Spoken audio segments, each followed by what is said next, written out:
stop the scroll and let's take a deep breath together. If the Mercury retrograde has you feeling like you are swimming backwards in the fishbowl, I know I have felt that way. The universe is actually setting you up for a massive leap forward. Today, Venus enters Aries, and we are mixing two very important archetypes, the Empress with the Emperor here, to help you reclaim your absolute power. So we're bringing the best of both together.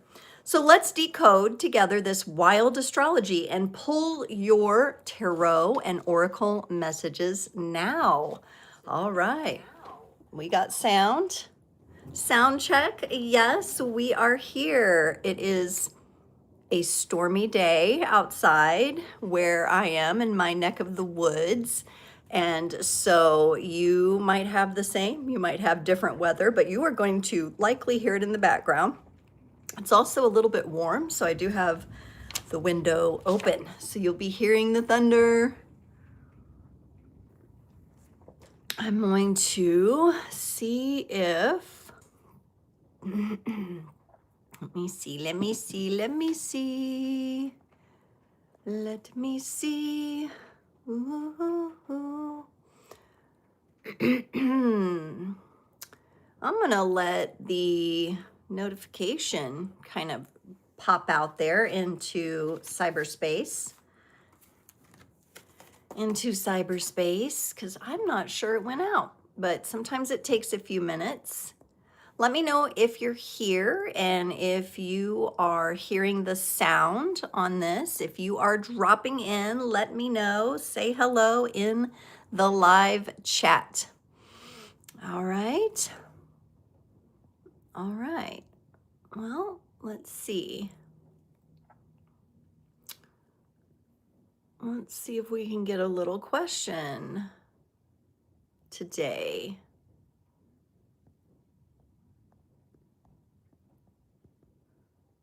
One word, how do you feel right now?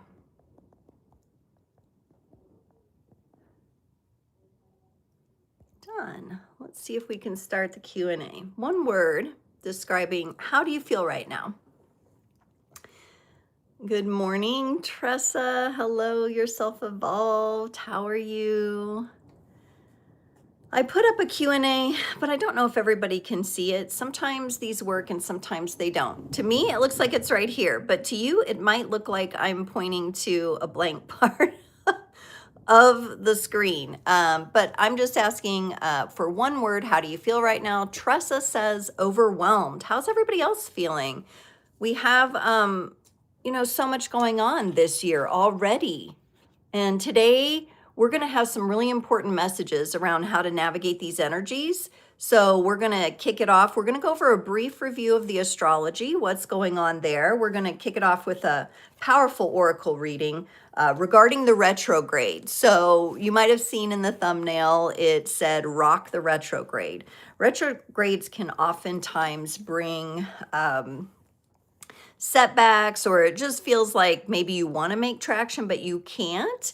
And so we're going to get some messages to kind of help us understand what we're revisiting this cycle. All of our Mercury retrogrades this year are in water signs, and this one happens to be in Pisces. And so that can kind of bring a little bit of fog to the situation, a little bit of those illusions, right? And we'll also talk about what's going on in the collective. Now, today's readings are collective, and it's meant to be community involvement. So keep that in mind. However, this Sunday night on the 8th, which is Women's Day, I'm going to be doing free live Q&A readings here on the channel, here on YouTube, on my channel, Creators on the Crest. Make sure you're subscribed so you can get a free live mini reading. It's one question or theme per person. Come in closer to the 7 p.m. Central Time hour. We'll make sure that you get in and get your question answered because it tends to fill up pretty quick. But that's this Sunday. That's so exciting. I love doing those. We have such a great community that shows up for that. So let me know if you're going to make it on Sunday evening. I'd love to see you there, and you can get a free mini reading. I'm doing another one on March 22nd, so you might want to mark your calendar for that Sunday evening. And those are some really great events. You might also want to check the description. In the description below, I have the ways you can connect with me. Overwhelmed, Tressa. Hi, Jason. Okay, so overwhelmed. Do you want to share more about that? Because I do think that is a very common kind of feeling, not only like in our own lives, but just with the world stage factoring into that. Dariana Ade, hello, hello. Welcome to Creators on the Crest. Make yourself comfortable. This is a community hangout today. And just a reminder to everyone, I have live, free, personal mini readings every other Sunday night. The next one is this Sunday evening, 7 to 8 p.m. Central here on the channel. Make sure you're subscribed for that so you can get a mini reading. But today's messages are collective. However, the way that I read and the way that I work with the energies is I'm tuning in to my greater being, that multidimensional aspect of the self. Some people refer to it as the higher self. And I'm connecting in with your greater being, the creators community. So I am connecting in with the people who are showing up live, and then anyone who shows up on the replay. And what I'm looking for is to retrieve the highest and best messages of the energies that are needing to be made conscious for us, okay, collectively as a creators community. So that's kind of where we're going today. And today's theme, we're kind of dealing with this retrograde. We're right in the middle of it, okay? Some of the things here on my channel, that are available right now is I have an Astrotarology series. So Astrotarology is a combination of studying the astrology transits and then looking at those in relationship to the archetypes of the tarot and being able, let's try that again, being able to bring out the best of both of those tools, okay? Because we can use both of those in our lives to help us navigate reality, right? To actually navigate reality. Archetypes are figures that we can relate to as humans. They're different aspects of us that come through in different ways and through different energies, but they are depicted in the tarot, especially in the major arcana. And so today's breakout tarot readings, we're going to focus on some of those major arcana cards, okay? And what signs they're connected to and what themes they're connected to. So it's a way to kind of bring everything together. I do want to mention for the ladies out there, I do have available at a very accessible price my Fire Horse Rising Women's Digital Temple Replay, and that is linked in the description below as well. It's about an hour and a half of a guided experience, meditation, reflection. In there, we connect with the Queen of Wands energy, which was very powerful. And then we also go through a rite of passage, a meditation to meet our fire horse. And so what is that all about? The fire horse? Well, we are in, according to the Chinese zodiac, the year of the fire horse. So there's a lot of yang energy. There's a lot of movement. We have some planets that are forming a stellium in Aries, even as we speak today. So that's big energy. It wants us to get moving. Yet here we are in these retrograde energies and kind of at the same time being pulled back. So some of you may feel that overwhelm that your self-evolved mentioned. You might be kind of spinning, right, in that whirlpool. Like you feel the movement, but it's like, am I going anywhere? What's happening? And several of my creator community members have been speaking about feeling stuck, like, but not the typical stuck, not like stuck like I can't move, but like I'm moving, but nothing's happening. So some of you may be relating to that. I'm going to take down this Q&A, but let me know if you're wanting to share like one word about how you've been feeling in the live chat. I invite you to go ahead and participate in that. Now it's recommending I try another sticker, and YouTube always recommends like little questions. This one says, UFO sighting ever. Have you ever had a UFO sighting? I guess that's what YouTube wants us to talk about. So I do want to get into a little bit about the astrology today. Let's start there, okay? And let's talk about the moon. The moon itself is we just had that full moon lunar eclipse in Virgo. The moon has now shifted into Libra, and it's a waning gibbous. So we're going down toward the new moon now, all right? And there'll be more to come on that. It's a new moon in Pisces. I'll be talking about that on my next Astrotarology episode, which I don't think I finished my thought, but every Tuesday right now, Astrotarology is a long form video with timestamps. You can check out a channeled message, a tarot reading, and the psychic weather forecast in Astrotarology, okay? So that's available to you. The latest episode, episode 8, is up, and I went over all the astrology for the week and gave a forecast. I talk about what energies are cresting, creators on the crest. I talk about what energies are calming. So it's kind of like that, you know, the waves when they crest or they're calm, right? The tides. And I talk about that from an energetic perspective. So they're pretty powerful videos, and they're pretty power packed, but they are timestamped for your convenience. So you can listen to different parts at a time, like if you're short on time. Don't forget too that most of you, should be able to access settings, and you can't do it on the lives, but on like long forms, you can speed up the voice. As you know, some people's brains just can process that.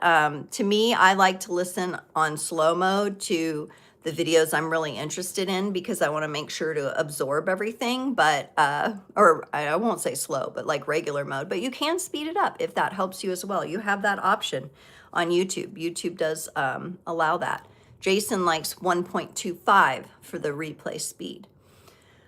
Your Self-Evolve is mentioning also the tech issues, time management, keeping self-care top priority, and eating well. Absolutely. That's loaded, right? That's a loaded kind of scenario there. It's really interesting. Who has dealt with some technological blips or glitches lately? I know I did with, I was working with Gemini, and I'm on their basic plan. And it went down, and we, for a short time, lost some of our chat history. And a lot of people use their chat history. They're using it actively with their businesses and stuff. So that was something. It didn't get a lot of press. It normally doesn't, but it did happen.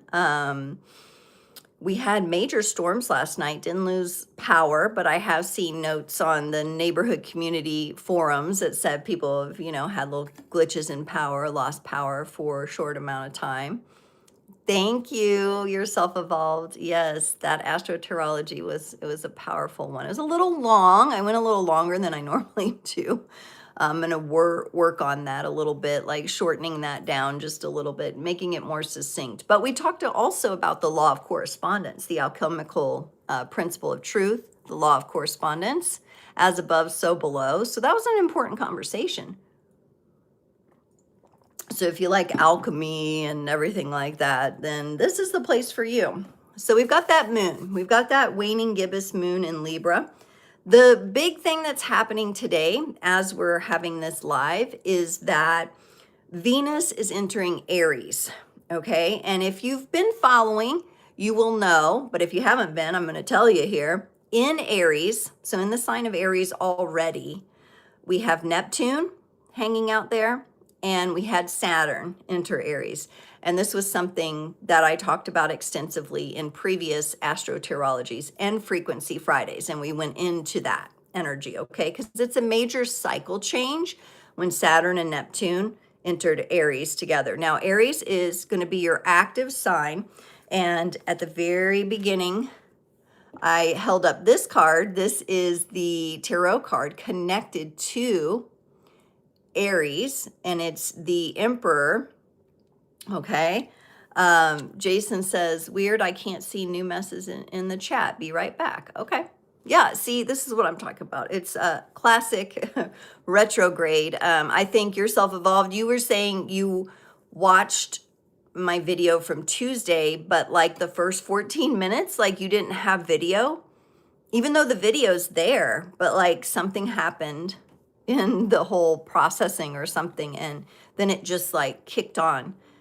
There's been a lot of little things like that, a lot going on with maybe the data centers and such. So yeah, keep that in mind, you know. This Aries though, so Neptune, which is a Pisces planet, a water planet, right? Neptune. Saturn met up with that. Saturn's our drill sergeant. Saturn's our like life coach that really kind of like makes us our personal trainer, that makes us be held accountable to what we're doing. Met up with Neptune. And now we have Venus entering Aries too. Now, Venus is the lower octave, okay? It's the lower octave of Neptune, which is kind of a good thing because those two get along and kind of add a little romance, a little creativity in there. But keep in mind, we still have Saturn saying you got to check all the boxes, cross your T's, dot your I's, etc., right? That's kind of that planetary energy. It's kind of the checks and balances. Happy Friday, Kimberly's here. Yay! Woohoo! And we're in the midst of Pisces season. So that's what I was saying at the very beginning. I was like, do you feel like you're swimming backwards in the fishbowl? Like it's like the fishbowl you can't escape and you're swimming backwards. And I had asked for one word on how you're feeling. Trust is shared overwhelmed, you know, and it's those kinds of feelings. It's like we're moving, but maybe we're not moving the direction we want to, or we're just not making the traction we want to. And that's that Pisces energy. Pisces really kind of, it kind of pulls us into the depths, into the waters with, you know, no life preserver. And you're kind of like floating around and maybe you're able to swim or float or whatever, but it can be a little hard to feel grounded or to feel like you get some of those, you know, energies coming in. Jason says, alert. You feel alert. Well, then the tea is working. So Jason and I switched over this morning to tea. Normally we brew a pot of coffee, but we're kind of making, you know, trying to make some changes because we also add sweet cream to our coffee, and that's, you know, got the sugar in it and stuff. So both of us are trying our tea today, and then we decided on the weekends we'll have our coffee, you know. So, and we have like a standard kind of crappy coffee pot. You know, it works, but you know, we don't have a fancy coffee setup or anything like that. That's on the wish list for the future, I think. But I've got Earl Grey with bergamot. I love Earl Grey tea so much. You know, if you're kind of a Trekkie, like Captain Picard really always liked his Earl Grey hot, you know, love it. I don't need any honey in Earl Grey. That bergamot is that little bit of fruity flavor. I love that so much. So let me know what you're drinking in the comments. What's your morning beverage here? Get to need Doherty 1383. There are lots of birthdays for my loved ones this month. Interesting. Yes, interesting. Your best friend, your son, and your boyfriend. Oh my goodness. So that's a lot of Pisces energy then, as long as, you know, it falls into the Pisces season. You know, Pisces is kind of the woo energy, and Aries is kind of the do energy. And when we hit that spring equinox, we're going to be right on the cusp of those energies. So it's a very interesting time. So many people in your life have those birthdays. Very interesting. And I'm wondering what's your birthday, what's your sign, and how might that factor into that? Kimberly's got the mushroom coffee. Ooh, how is that? I would love to hear how that tastes. You're a Sagittarius. Oh, wow. Okay. So you're bringing in the fire energy, and then you just have a lot of water. Yeah. Yeah. I think that's a pretty good fire water match there. But yeah. Sagittarius, it can you all can kind of deal with the Aries energy pretty well, as far as like the get up and go kind of stuff, because you're very goal oriented and you like to get things done. But this Pisces, it can really, like, being in Pisces season, and it can really like feel like, oh my gosh, the energy's more illusionary, a little heavier, something, just is hard to work out. It's hard to work out in these Pisces energies. So I have a couple helpful recommendations for today. With Venus entering Aries, Venus, you think romance, you think love, I'm your Venus, I'm your fire. Rose water. Do you guys ever use rose water? I know you can use it in cooking, but I just love to use it just for a smell, or just to apply gently and to use as a scent anchor. This is not a paid promotion for Heritage Store, but I love they're a very reputable brand, for rose water. And it's really like, it says here, aromatherapy mist body splash from European roses. And I just kind of like to spray it on my hands like this, kind of rub them together, and and just kind of go like this. It's just very, very refreshing. It's gentle. It's very Venus energy. So if you have some rose water, or if you see it in, like, natural grocers or something like that, definitely pick one up. Florida water is another good one. That one's more, isn't Florida water more like, it's a different kind of flower, isn't it? It has a stronger smell to it. Kimberly's using body spray, and Gittany says the Pisces energy seems to calm you. Kimberly does the 4 Sigmatic mushroom coffee with adaptogens. Very nice. Yes. Oh, it's like your grandma's in the room with you. Yes. Beautiful. I love that. That's a beautiful sentiment. Oh, that's very sweet. Okay. And then I've got a couple, and I'm starting to get like really hot all of a sudden. Whew. It's like 65 here. It's kind of like warm and stormy. It's kind of like a recipe for tornadoes. I'm not trying to manifest that, but it's kind of like that kind of energy, which is kind of odd. But we've had a lot of odd weather. Citrus oils, orange, lemon, bergamot, and spicy notes, lavender, clove, and cinnamon. Yeah, it's a powerful scent anchor for sure. If you're into crystals, so you crystal hounds out there, I've got 2 recommendations for crystals to work with for these energies. And one is the clear quartz, okay? And this, of course, is about helping you get clear. It's about clarity. So like I have mine here. This is one that came from my grandmother's collection, because she used to live in Arkansas and she would crystal hunt. All right, so a nice piece of clear quartz will be really nice for clarity right now, or in those times when you feel overwhelmed, just kind of bringing in that pure, clear quartz energy. It may not help you ground as much though. So, because we're in this Pisces energy and kind of floating.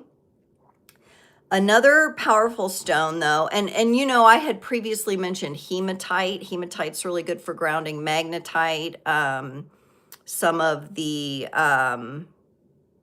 like I'm even feeling like there's a stone, it's very much like tiger's eye, but it's called tiger iron.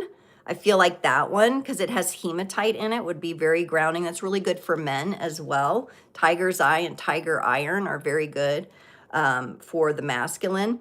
But the energy that that I wanted to talk about today in this other crystal is, it's kind of a get up, blood flow, moving kind of energy with bloodstone.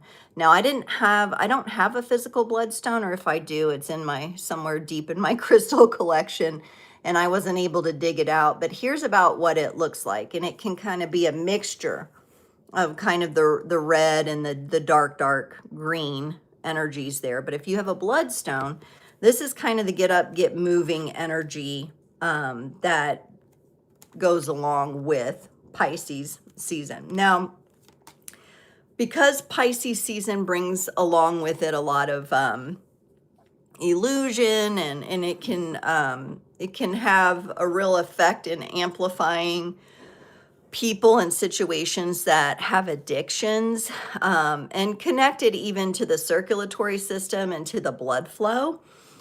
So do watch out for that if you are dealing with someone in your personal life or maybe your workplace who has an addiction of some kind. Just, tread carefully around that energetically. Make sure that you have your boundaries and you have your protections set up, because during Pisces season, some of those energies tend to be amplified. And that's not to say that every Pisces is a lush or anything like that, but those energies can tend to really be maximized. And you might even see it out and about, like people behaving strangely on the streets or something like that. So just, that situational awareness, which we've talked about before, is always like super important. Okay. Woo, okay, it's about time for our oracle messages. Yay. How about some oracle messages? We're going to be working a lot with water today because of Pisces. And, just keeping in mind, Astrotarology episode 8 goes into even more about this week's astrology. So if you want more details on that. But for today's purposes, I wanted to focus on the moon, the waning gibbous moon in Libra. Venus entering Aries. This is a big one because it happens right now as we're talking, and then being in Pisces season in this Mercury retrograde. So I thought we'd start with the oracle messages, and I've got 5 different decks that we're going to go through today, and this is going to be called the Retrograde Review Oracle reading. All right, and today we're going to be looking at possibly peering into themes around emotions, like old emotions coming back around, for one, past situations that have resurfaced, and also just the themes and the energies that we're supposed to be reassessing right now, revisiting, reevaluating. Maybe some of us are working to put energy into things, re-energizing things. Okay, so whatever your is for this retrograde, that's what we'll look into. I'll also mention real quick the colors.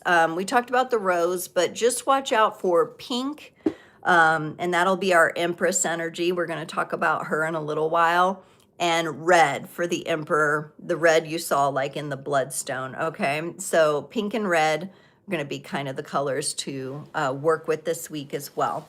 But we're going to start our oracle reading today with the Healing Waters Oracle by Rebecca Campbell. I love this one. It's such a fun, and look how cool the box is, these cool shape box.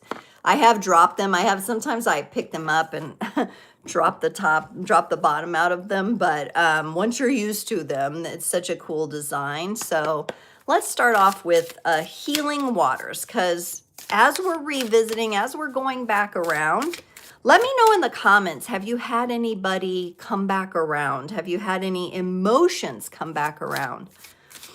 Oh, you've got snow there in Alaska? Wow, you're in Alaska? Oh my goodness, yeah.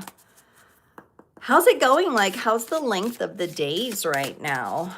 Do they kind of lengthen now that, because I think Sunday is when we we spring forward on our clocks.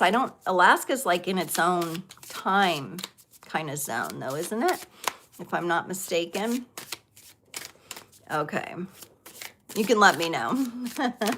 All right, the healing waters message. Okay, yeah, so there may be some things.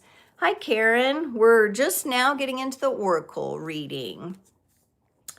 And we've got a release, I think, coming up here. So some of us might be letting something go. We have released the past, forgive, and then here's a really important word that the card brings up, soften.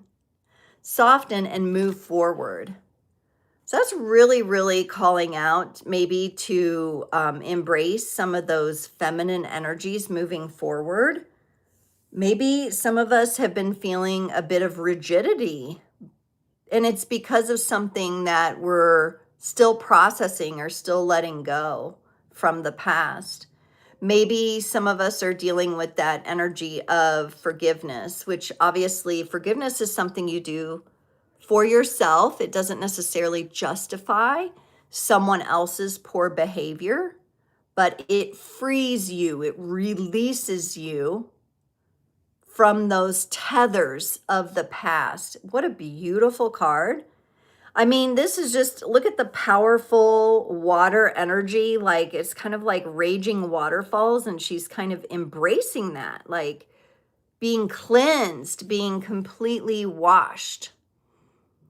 And it's that kind of powerful cleanse where after, you just moisturize, you soften into those softer, gentler energies.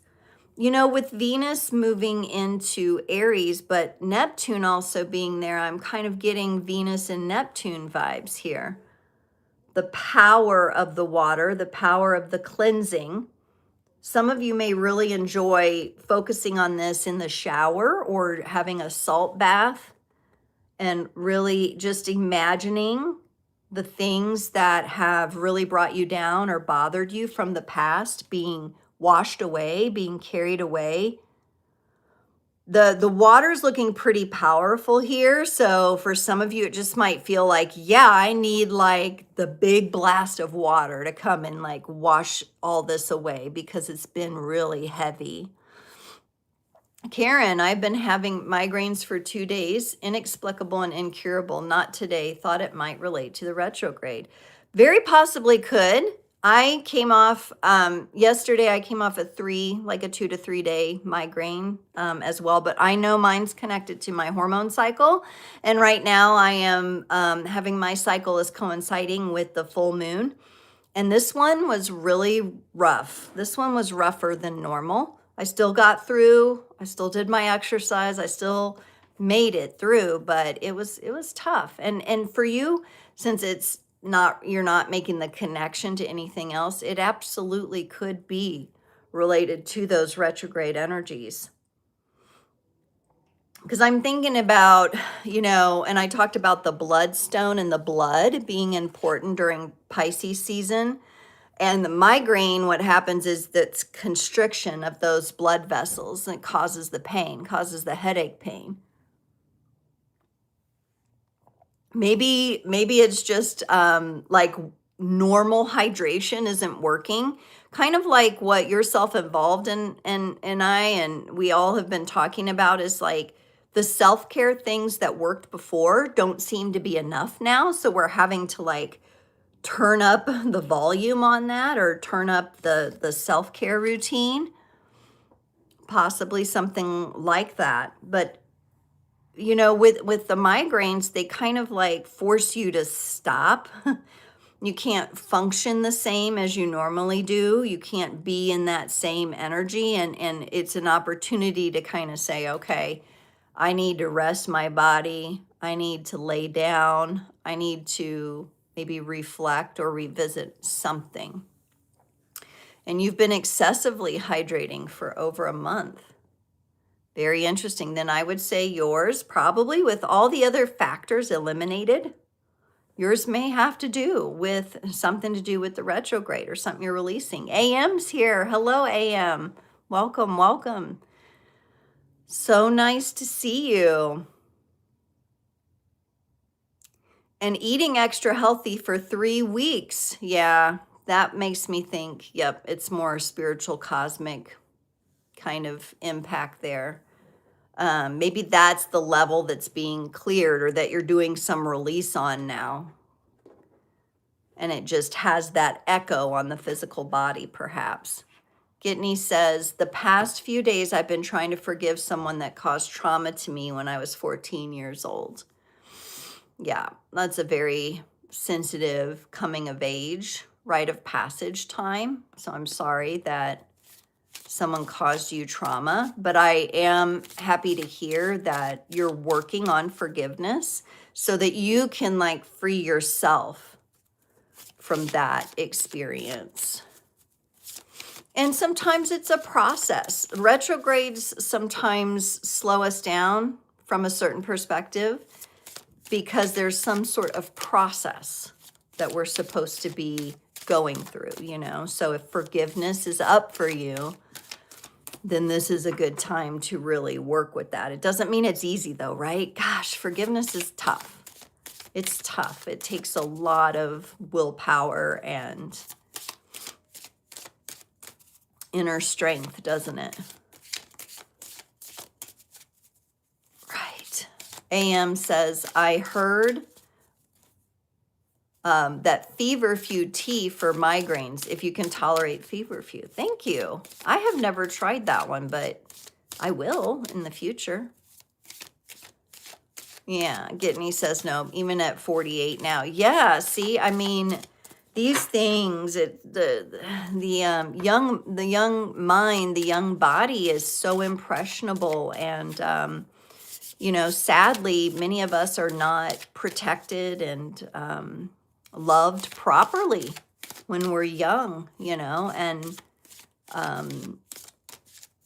people that seemingly, you know, maybe have more physical power than us sometimes take advantage of that, and it leaves a lasting impression, doesn't it? It's just not fair. It's not fair, and it's not okay. Do I believe forgiveness is required? Ooh, gosh, that's a tough one. I will say in my experience, forgiveness definitely has helped with my own personal momentum when I have forgiven. It has helped me with my own momentum and moving forward. I would say from a personal perspective and your own momentum, your own ability to navigate your life, maybe it's required for that. But karmically, at the end of the day, the person who imposed the trauma, the person who made the decision to impose the trauma still has to answer to that. May not be this lifetime. This is what sucks about it, because we don't always get that instant justice, right? And it's very interesting because our last breakout tarot reading today is going to be focused on the justice card. So stick around. There's a lot in this Pisces season too. It brings up a lot of like karmic retribution, karmic release. So required from, you know, a certain perspective, yes. But I also know sometimes, you know, you go through different phases with it, right? One can go through different phases. So if you're going through, like, sometimes you need to be angry about what happened. And sometimes that anger fuels you. You have to make sure you channel it in a healthy way that's going to be healthy for your life, that doesn't feed into, you know, the aggressions of the past or the misdoings of the past. But that's, yeah, forgiveness is a complicated, multifaceted topic, but it's coming up. Yeah, it comes up in these energies, or more of a tendency for that to come up for some of us, or it to kind of be on the surface, like the Pisces water energies can kind of push it to the surface. Not required, but healthier than other options. Yes, that's a good way to summarize that. I would agree with that, because it's, you know, yes, you can use the, you know, other emotions outside of peace and release to fuel you, but you just have to be sure that it's channeled in a healthy way. And that's where, you know, you'll know. Your own inner guidance system will let you know if you're stuck or if it's blocking you, you know. And I think there's like levels and layers to forgiveness as well. Karen says, I have feverfew. I was working on turmeric and raspberry leaf stuff, but I will remember feverfew for the next time when nothing else works. Yeah, yeah, absolutely.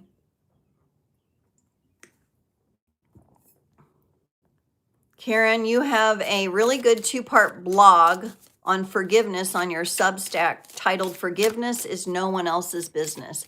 See, I love that. I love the boundaries that I sense in that. Do you want to, Karen, if you DM me that link, I will add it to the description so people can go read that. Karen is a fantastic writer, okay?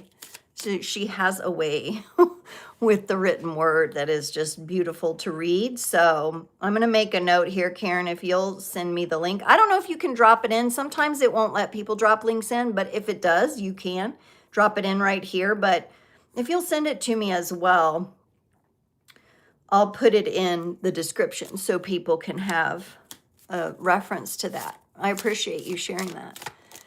Yes, raspberry tea. I love raspberry tea. All right. We're going to go next to the Sea Soul Journeys Oracle deck. Love this one so much. Such a good deck. This one's by Pippa Best. And it has like, even the backs of the cards have slightly different, you know, it's kind of fun that way. She does a little bit, because some card decks, they all have the same background. Hers is kind of like a variety. Ooh, we might have got a little bit of the Fire Horse year energy here, but coming through from a water perspective. What I'm noticing so far in these water cards is that the water, the power of the water is really standing out to me. There's some really turbulent waves being shown in this card, and we got wild. May you express all that you are. So in our first card, we had that powerful waterfall looking kind of energy that she's embracing. And here we have wild. May you express all that you are. Ooh, and this is really reminding me, if any of you, let me know in the chat, have any of you, like me, struggled with the whole good girl stuff in your past, like being the good girl, and, you know, the children are meant to be seen, not heard, and you have to mind your manners, and you can't say no, and, you know, like, and these authority figures, you have to listen to them, and all of that kind of stuff. The good girl, right? Like, be the good girl. Don't rock the boat. Well, we're definitely going to rock the boat here with this wild energy. You know, we're definitely going to come in and we might capsize some things here. It's a powerful, powerful force of the ocean, very Neptunian, right? I think of Neptune, I think of the trident and moving the water, these turbulent, turbulent waves as they smash against the rocks, right? That can be very therapeutic too, if you are going through forgiveness cycles or grief cycles that have to do with anger, is like to, in a safe space. And I think they even have rooms where you can go in and like break stuff. You can just break stuff, just throw it against the wall, just smash plates and do, you know, of course, be careful. Like, we don't want anybody getting hurt or destroying their property and things like that, right? Use your discernment, but sometimes it can feel really good to smash something, you know, and to just kind of get it out of you in a big burst. Cardio kickboxing as well. So if you're not into smashing things, and you don't want to scare anybody and your pets and your kids and everyone, okay, then cardio kickboxing might be a good alternative, something like that. Something where you can do kind of power moves and really just kind of just feel the energy. I know that has helped me in the past, the kicking and the punching the air, you know, just kind of getting it, moving it out of my body in that focused way can be really, really helpful. Good way to practice your awareness of your own energy as well. Martial arts, right? Some of you may be martial artists out there. That is definitely something on my list of things that in the future I would like to have time to attend a class. I did a keto for a couple seasons, like got the yellow belt or whatever, not very far along in there, but it was very good. It really tested me on a lot of levels, you know, not just physical. It was very mentally testing too. All right, let's get a card from, look at these cute little cards. This is the Spirit de la Lune. So we're going to kind of honor the waning gibbous moon today, the Spirit de la Lune Oracle. And this is what the cards, they're kind of shimmery and shiny. They're a really cool deck. Little, and they're small, so they're not too bad to shuffle. They're not too awkward. Ooh, I love this. We definitely are getting, the Piscean energies are definitely informing us here.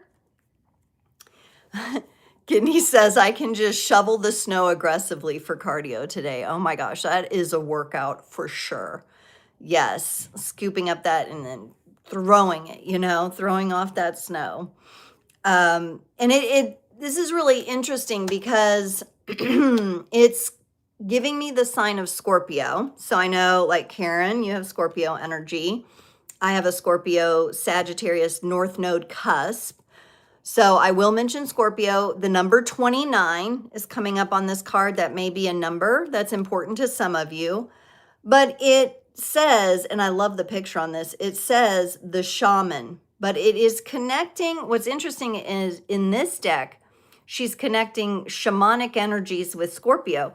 I normally connect shamanic energies with Pisces. But Pisces, Cancer, Scorpio, all the water signs. Shamanic energy is about connecting the cosmos to the earth, right? It's about bridging that gap of knowing. And let me hold that a little closer. So, let's get it focused there. Because there's a lot going on in this little mandala. AM has the Mars in Scorpio and the water trine. Yes, 29 reduces to 11. Yep. So we have a master number there. Absolutely. I'm loving the colors on this as well. I know I talked about red and pink, but I love these colors from the watery perspective, the blues and the greens and the aquamarines. But what I like about bringing in the Scorpio energies with the shaman is that would mean that this is about transformation. This season for us holds a lot of transformation. There's not really a moon cycle being highlighted here. It's more of, and maybe this is a little bit of future casting, maybe a little bit of forecasting into when some of the moon phases land in Scorpio later in the year. Maybe we should take a peep at that. Mark your calendar, set yourself a little note. Yes, it's a beautiful card. Whit Wheeler, what about the 13th zodiac? Well, I could do a whole segment on that. The number 12 and then the number 13 and how our calendar, okay, and then the different types of astrology. This goes a lot of different directions too, because the Vedic astrology is like the tilt of the earth, the degree tilt difference is, and you get Vedic astrology, which in Vedic right now, many of the energies, we're talking a lot about Pisces, but many of the energies are in Aries, and it's very, warlike and all of that. But with November 29th through December 17th is what you're talking about in the 13th zodiac. Please share in the comments what you know, because it's honestly something I haven't taken into super deep study, but I'm definitely open to knowing that there was more there, and that the timelines that were given, the calendars were given, the Gregorian calendar is very, what do I want to say, co-opted and put in a certain way for a certain reason, and it may not be It's definitely not the only calendar. It may not be the best one to be using either.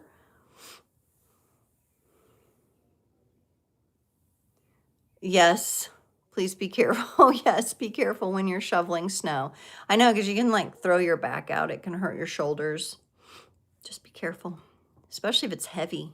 It's hard to shovel snow. You know, it's a big workout. November is the 11th month, and then you're feeling the Scorpio connection in November. Yeah.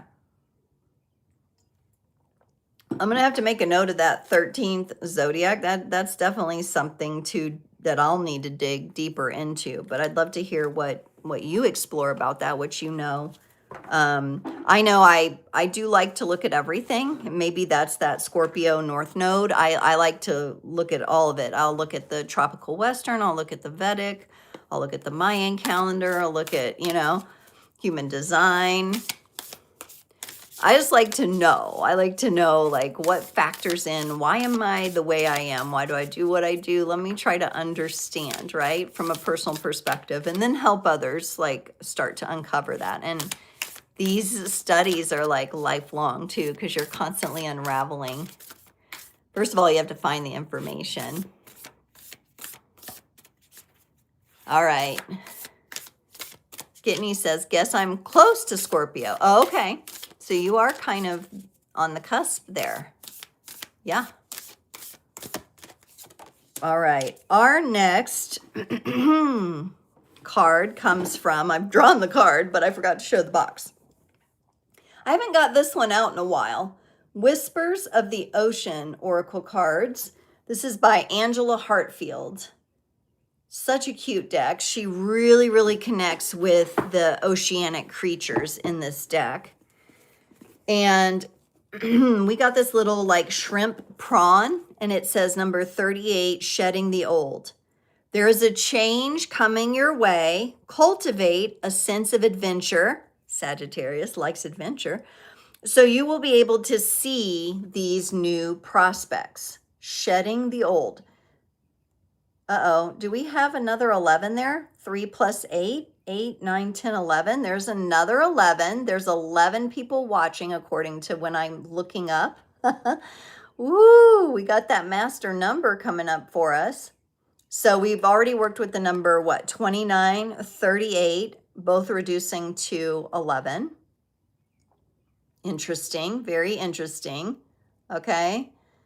And we're talking about shedding the old. Yeah. Goes right along with the retrograde energies, with releasing. I like hearing that message of there's a change coming your way. And if you, and there's a change coming all of our ways, right? And society is changing, culture is changing, technological advancements are being made, everything is changing. And can we find it in us to cultivate a sense of adventure as we explore,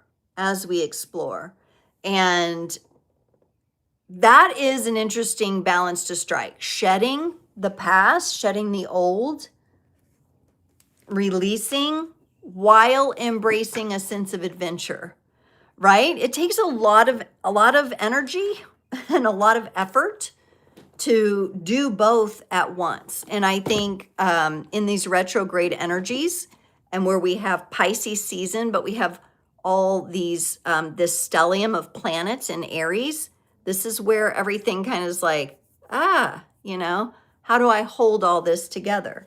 But that shamanic energy comes in and says, well, focus on your heart, soul essence, and doing and operating from that place. You know, we have the sun is still conjunct Mercury right now.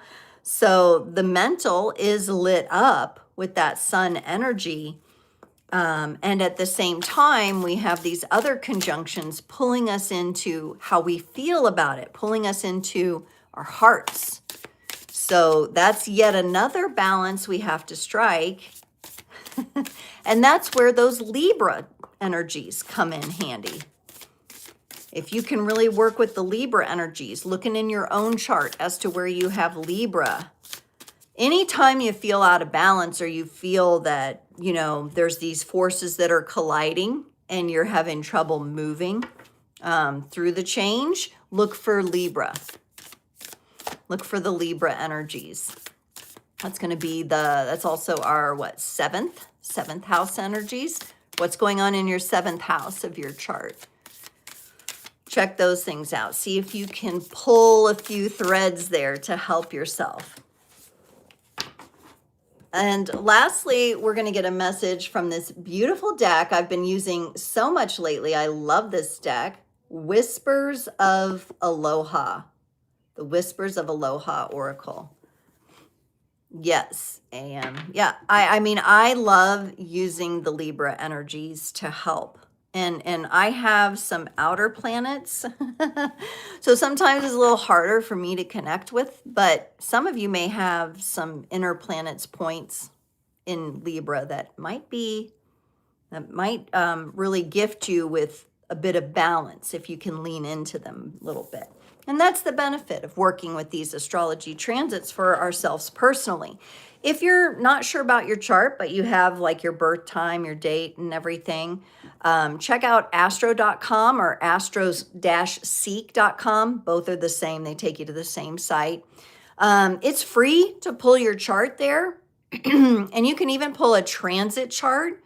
So you go to kind of like the left-hand tab and go down and say transit chart calculator, and you can see how the transiting energies are coinciding with your natal planets. Now, there are ads and stuff that kind of flash on the side. Just try to ignore those, but it's free, right? Like, I like free software, and it's good. AM's got Neptune and Saturn in Libra and Ascendant. Yes, I remember you saying. I knew you had Libra in there. So, and Neptune and Saturn are both in Aries right now, which I'm wondering if that's not connected to some sort, for you, some sort of action, some sort of specific action that you feel, because Saturn's going to make you feel like propelled to move in a certain direction, right? And make sure you've got it down. And Neptune, it's going to feel big, like the immenseness of it.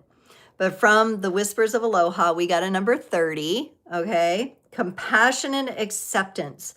Allow your inner beauty to be seen. Look at this lovely card. Oh my goodness. I love the like cosmic energies that I'm kind of seeing, like her connection to that and her connection to the water, to the waves. Her dress is very flowy, very water-like. And it's like she is energetically like rising into the wave or flowing with this wave. Compassionate acceptance. You know, Pisces is a very compassionate sign. That is one of the elevated energies of Pisces. They tend to be very empathetic, very compassionate, very accepting, very loving in that way. So what a beautiful card to close off our reading here. You were thinking about an opposition. Interesting. Yeah, you can look at all angles of your chart, very much so. All aspects. And what's opposite. I do that sometimes too. Like I've been looking at mine lately to see what's in opposition. I like to see what's transiting and what's opposing. I have a moon opposing Jupiter right now. And Jupiter's in Cancer, and I have a Cancer, Sun, and Saturn. These things can get really fun, can't they? When you look into it. And sometimes you're like, oh, that's why. That's why I'm like I am, or that's why I'm experiencing this. Your boyfriend is an empath. Yep. Some people just have highly sensitive abilities, temperances, right? It can, yeah. Yep.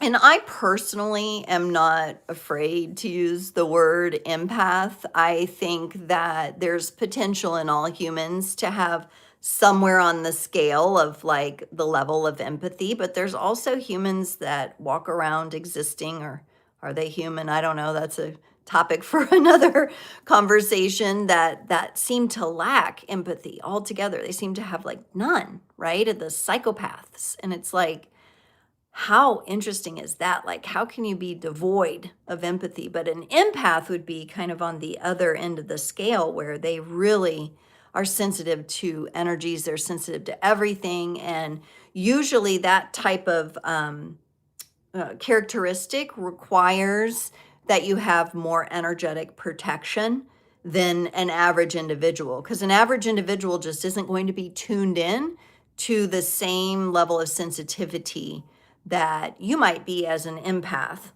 And so, like things like, there's certain things might bother you that don't bother other people, right? You can read the room, Gitney, but not feel it. And that's okay. The Pisces energy, the Cancerian energies, the Scorpio energies are going to feel it. The water energies, the fire is going to do a pass through and be able to read that, and they could see. Everybody's a little different. Everybody's a little different with, their gifts, talents, and abilities. I mean, you can definitely read the room. Virgos are very good. They can read a room very mentally. They can analyze and pick out all the different body languages, right? And I say Virgos, but I mean the energy of, right? Because some of you have multiple of these energies, or a mix of these energies in your charts. Or vice versa, I prefer clutter. Interesting. I don't prefer clutter myself, but I have clutter. I have lots of clutter. Enough to go around. Trust me. Whew. Okay. Compassionate acceptance. I like that. So we had 29, 38, and 30. For those of you like working with the numbers, 2 of those numbers reduced to 11. The other one reduces to a 3. If everything's out of sight, it makes you nervous. Okay, so you like knowing visibly where things are. I do get that. I get that. I like everything behind, hidden, like I like the clutter behind in a closet where I can close the door. Yeah, controlled chaos. Controlled chaos. Yeah. Yeah. I also like I like the feeling of taking one thing and cleaning it, and getting it clean. Like this week or last week, it was my mirror and my sink in the bathroom and everything to do with that. I even went so far as to clear the drain out, make sure the drain was cleared out. I went the distance, right? It was a deep clean, and now it feels good to stand there and get ready. Before it was just a mess, and my soap dish was all and I fixed all that. Karen likes her drawers organized, color coordinated, and alphabetized. I do like to color coordinate in my closet as well, because I have mentally what shirts are what color, and what's on them. I know what's on them by what color they are. And, it just helps me when I'm looking at it to see what color I gravitate to. And I don't have that much color in my wardrobe, but I try. I try. I have a lot of black stuff too. That's funny. Yeah. I had a friend in college, and she was we lived together in the same dorm room for a minute. And she was like, oh my gosh, you fold your underwear. She would just throw all her underwear, just mix, just in a drawer, bras, underwear, throw it all in. Mine's in a little, I have it in a little container. It's folded. I have, everybody's just so different, aren't they? Hey, Girl Gone, how's it going? Welcome, welcome. We just finished up the oracle readings and we're getting ready to get into 3 different breakout tarot readings today. This is going to be so cool. Okay, so we're going to use the major arcana, and this is what astrotarology is all about. We've been talking a lot about the astrology, and the very first thing that we'll get into today is going to be Venus and Aries. So we're really going through the astrological arcana. So the first reading is going to reflect the messages from Venus moving into Aries, forming a stellium there, because we already have Saturn and Neptune there. All right, and today, as we're doing this, Venus is at that 0 degrees entering Aries. And our Venus energy is represented by the Empress. She's the ultimate Venus energy. We've got the symbol right here, okay? This is going to be that feminine energy of Venus rolling in to hang out in Aries with Saturn and Neptune. Now, Aries energy, so we're doing kind of one planet, Venus connected to the Empress, and the higher octave of Venus is Neptune. So this is kind of the transit we're working with. Entering Aries, and Aries is the emperor. So you might notice we have a bit of a power couple situation here. Yes, that could mean that this would influence romantic relationships. It very well might, with Venus absolutely being a part of this and the actions we take in relationships. But it can also reflect the masculine and feminine balance, right? The softening of the feminine meets the action of the masculine, and how the energies work together, the yin, the yang, right? The positive and negative charge.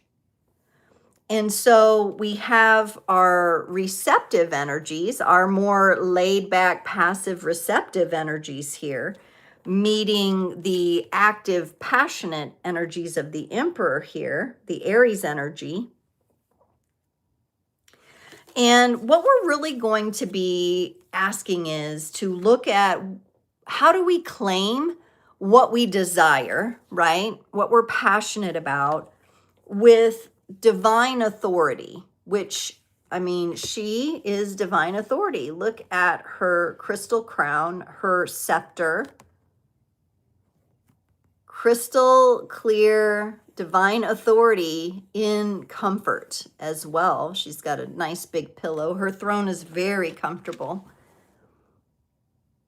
And the emperor, knowing we have Saturn and Aries, means that all of that feminine energy is meeting that discipline. How interesting is that? So what we want to do as creator beings is see, how can we embrace both of these, or bring those into balance, so that we can actually flow forward, because we're still in Pisces and we're in the retrograde, so we're flowing, right? How can we flow and still be taking action?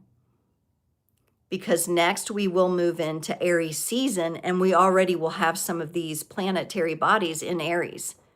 So that could be when things really get moving. But we don't want to leave the feminine energies behind. We want to have the flow. We want to weave in the beauty to what you desire. The unknown, the unexpected, are you open to that? So we're going to look first, that'll be the first breakout reading, these two. The second breakout reading, we're going to go straight into Pisces, like dive in the moon in the deep. Here's the moon card. This is about navigating the unseen, illuminating illusions and hidden fears. So that's going to be getting into that subconscious realm, and how to wash them away, right? We are using the water here. Very interesting.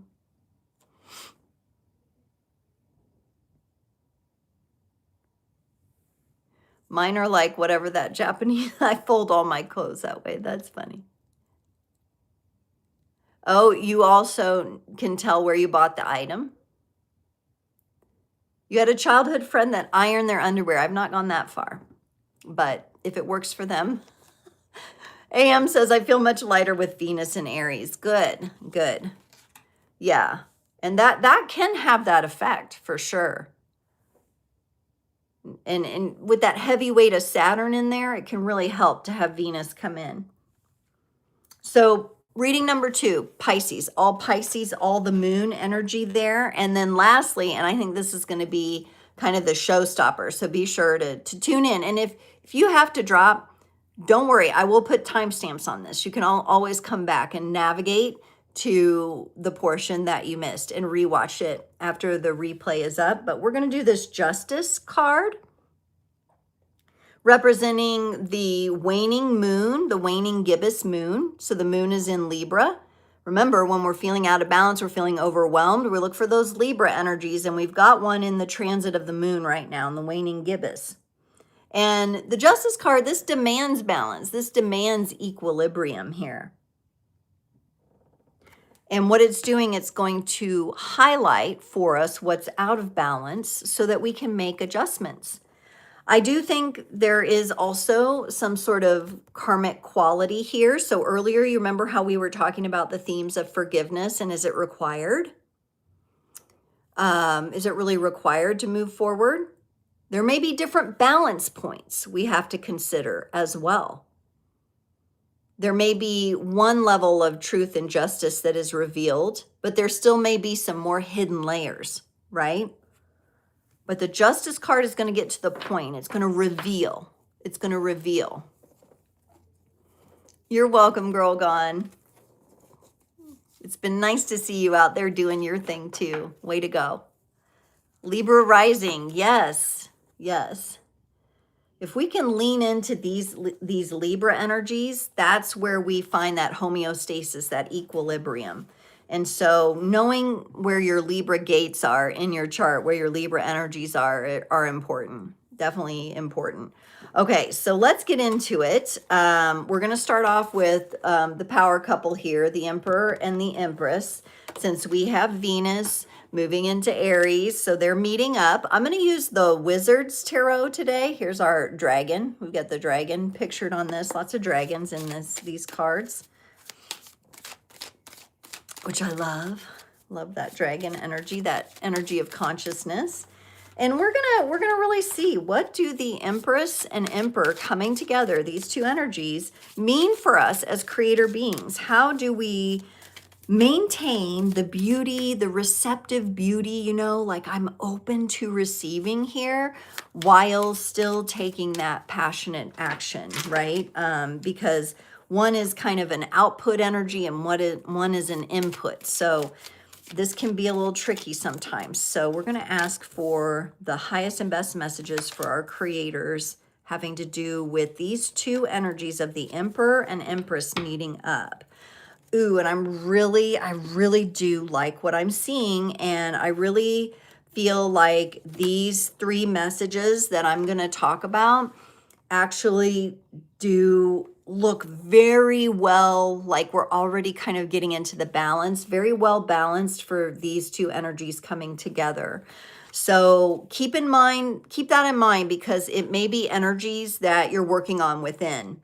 Now, for some of you, this is going to be rising up in your personal lives, like with the people directly connected to you, like immediate family, your beloved, your loved ones, you know, around you.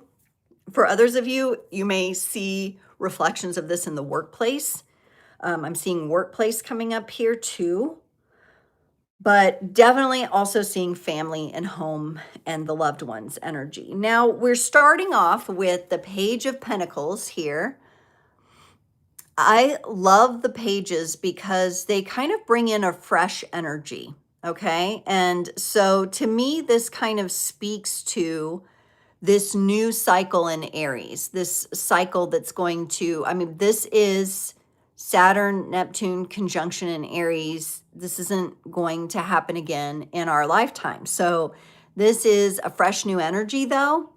And I think when we're living in a society and in a civilization where we are seeing things happening that we know we don't want it anymore. And we know there's other people out there that are just saying no more. This came up in the Astrotarology video this week, like that message of like, no more, no more illusions, no more of this. No, let's learn, like we're going to show, we're going to see, we're going to work with what's really going on. The Pentacles is that earth sign. It's that grounding energy. We're going to reground ourselves in what is real, not in the illusion, but what is real. Now, this takes some experimentation. It takes some, you got to test things out. The page likes to kind of experiment and test. They're learning as they go.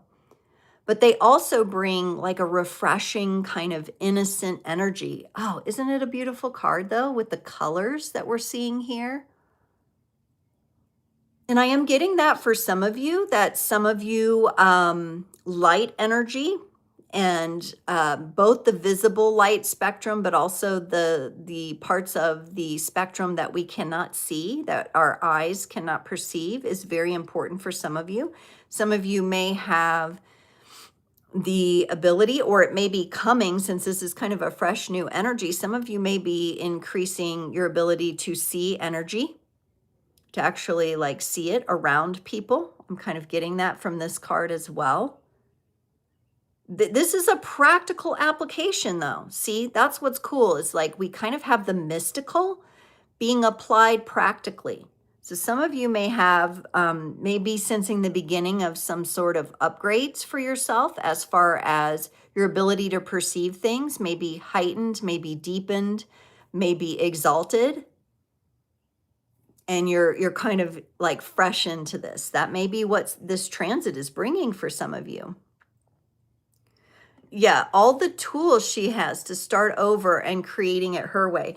Now, that is one of the hardest things that I talk about. It's something that Jason and I talk about quite a bit, is like, because he is very practical, he's very pragmatic, he's very analytical, and I'm very spiritual, and I'm very, like open to all of that, very perceptive intuitively. And we need both. We need both in the world. And I think the Emperor and Empress are kind of saying, balancing that, because the Emperor's like, listen, I got to move in the real world here, But the Empress is like, wait a minute, but I'm holding the keys to creation here. Like I'm birthing something new. So we need both of these. We need both to bring these both forward. And I'm really, really liking this Page of Pentacles too, because it tells me that we're going to be able to do so in a grounded way. But as creator beings, we know and we see and we can observe, and maybe we're keeping pulse on what's going on in the effects field. But the key is, and the mastery that we have, is not getting caught into that, not overly focusing on that, because of the commitment to creating something better and the power that we have to be able to do that. So there are going to be people in the world who are going to be more geared toward looking at what's going on in the effects field, picking it apart, getting the proof, pulling the veil back, right? And then there's going to be others whose time is better spent in creating what comes next, right? That's the effects field of actions, cumulative actions of the past. But what are we going to bring forward? And I think this kind of energy with all of the distractions sometimes really gets overshadowed. Yes, you're right. New beginnings, Scrollgon. And Karen, yes, this is giving me magician vibes as well.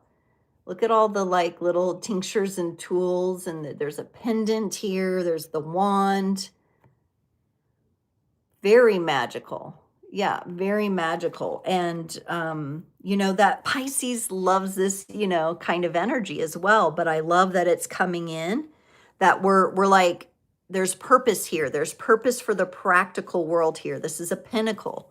So we're like really applying this to the real world, or we're at the beginning of it. We're definitely testing things out, because we know what we want no more of that stuff, right? We may not be 100% clear on what we're creating. We're still in these retrograde energies. I think it will clear up when we come out of the retrograde, when we have the equinox and the retrograde, and then we pop into Aries. I think it is gonna, I think clarity is coming. That's where the clear quartz crystal is really helping. This one I've shown you guys, I love it. It has this like flat surface, and I love to put it right here. It feels so good. Woo! It just feels like, it makes me feel so good. It like clears me out right away, right? And this one I had cleansed with selenite and salt, and then charged in the full moon eclipse. And so it's feeling really, really good. So I could do that all day. I could just have that there till the crystal gets warm, right? So here's what's cool about, we have this beautiful creative energy that we're learning. We're using our magic. We're really wanting to apply it to the world. And then that I really feel is kind of like this Empress energy, right? With a little bit of the Emperor. But next up, we're kind of getting, oh, there's Blaze. Blazer the Morky. He likes to wait outside the door because he barks at everything. So if I have him in here, he would constantly interrupt, but he likes to wait at the door, and sometimes you will still hear him. He is a funny little guy, and we love him so much, but he has to stay out during the sessions because he is distracting. Okay, the Ace of Wands. So this is that action we're talking about. This is the passionate action, like in its purest new start beginning form. So some of you have been like, you know, when do I get going on this? Like I've been feeling it, I've been connecting to it, but nothing's happening. Like I'm not going on this.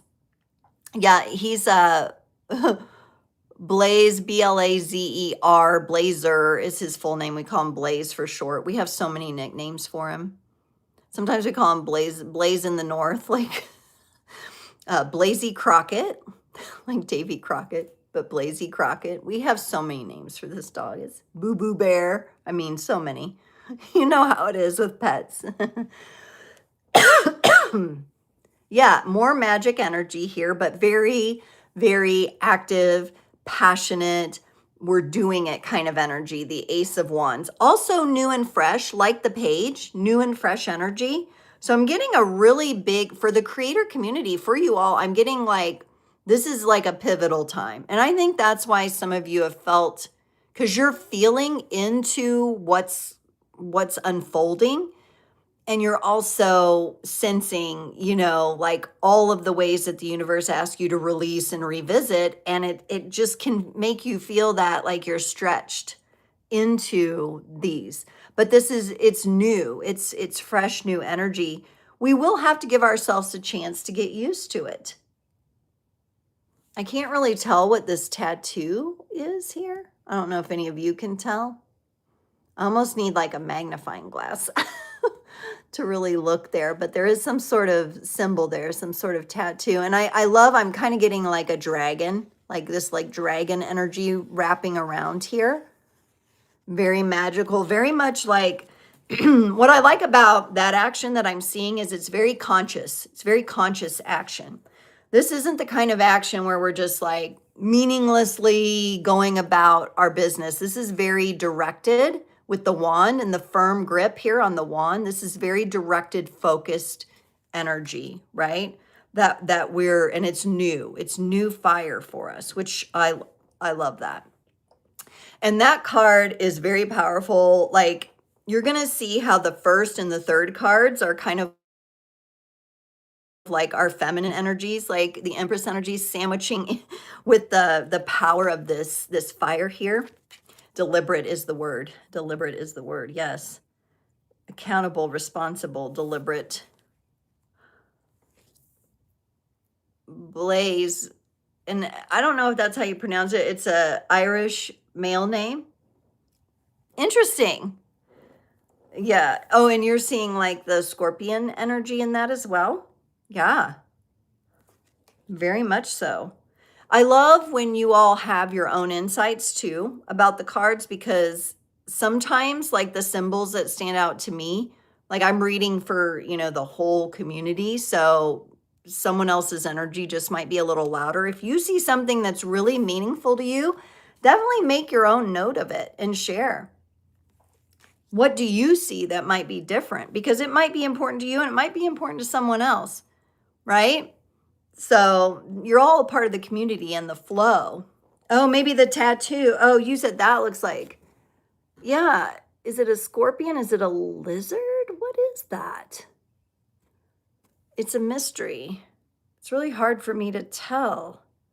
Is it a dragon? I don't know. Does it have wings?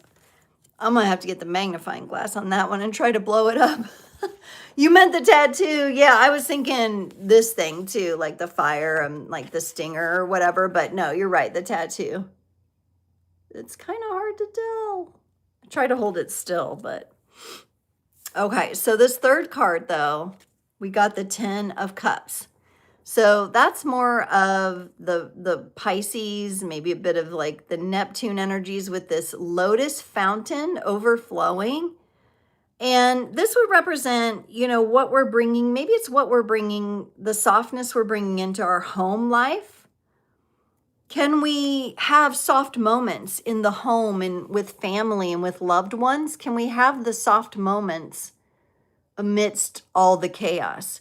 I think we actually need that personally. I think with all the chaos going on in the world, the moments where we can have just like those gentle whispers, those quiet conversations, those strolls in the park, whatever it is, are so, so important. So this is the 10 is really a feeling of wholeness and leaning into wherever it is in your life. Maybe it's friendships, maybe it's family, maybe it's your home space. Maybe it's the way you've set up your bedroom or the local park that you like to go to.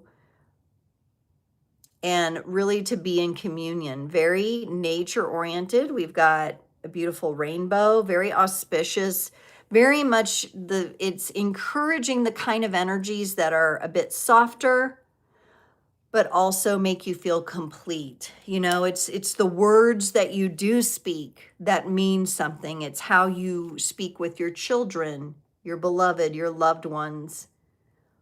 It's recognizing where the cup is full in a world where the chaos is out of control. It's recognizing where those cups are full and leaning into that, taking some time in that, strolling in that.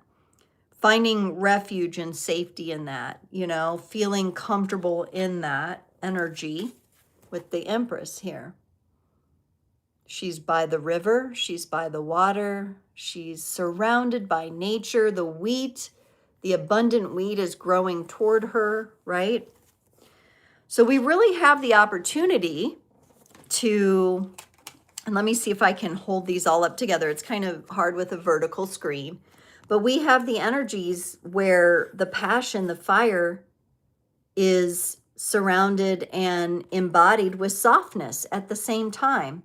What a beautiful balance.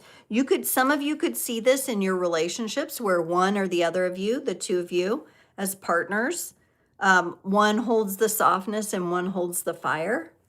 I know, you know, for me and Jason, it's really obvious.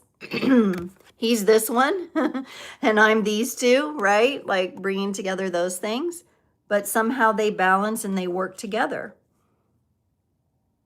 Sometimes it's hard to understand these energies when they come together, like, because it does, this one is so solidly active and masculine, and these are more feminine and soft energies. And sometimes, you know, it's like the age old, you know, men are from Mars, women are from Venus. So you may look at your partnership and say, but oh gosh, yeah, it's like sometimes feels like oil and water. But if you can talk through it, if you can overcome, if you can see the value in both, that is really going to be helpful in the long run, because we need both. We need all. We need people who are very active and practical, and then we need people who are very spiritual and very intuitive, right? We need it all to bring that cohesion and balance to the world.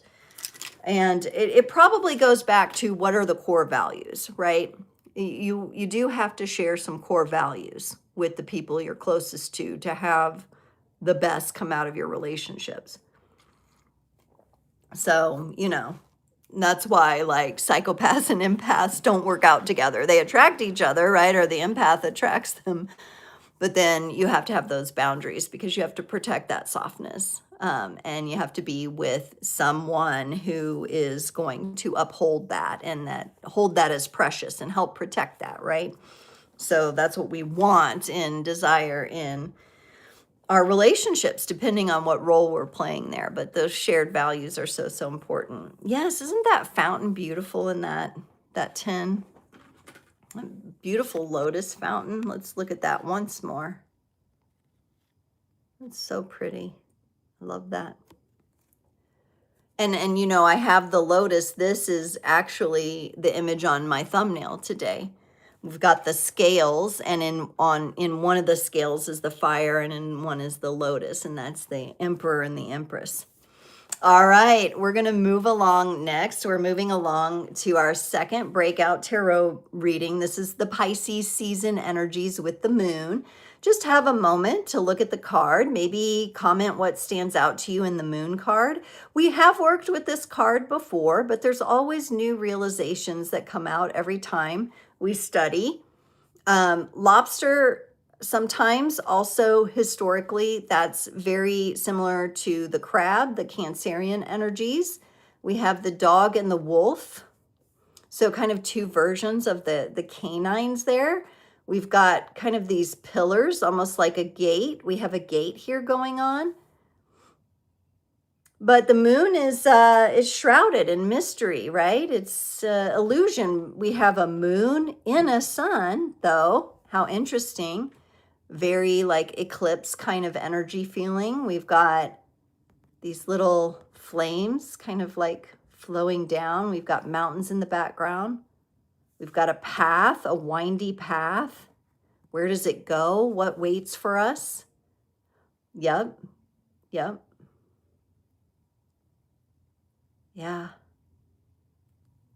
Very, very interesting. Yeah, scorpions and lobsters, like that, minus this having a different kind of tail, they're kind of similar, aren't they?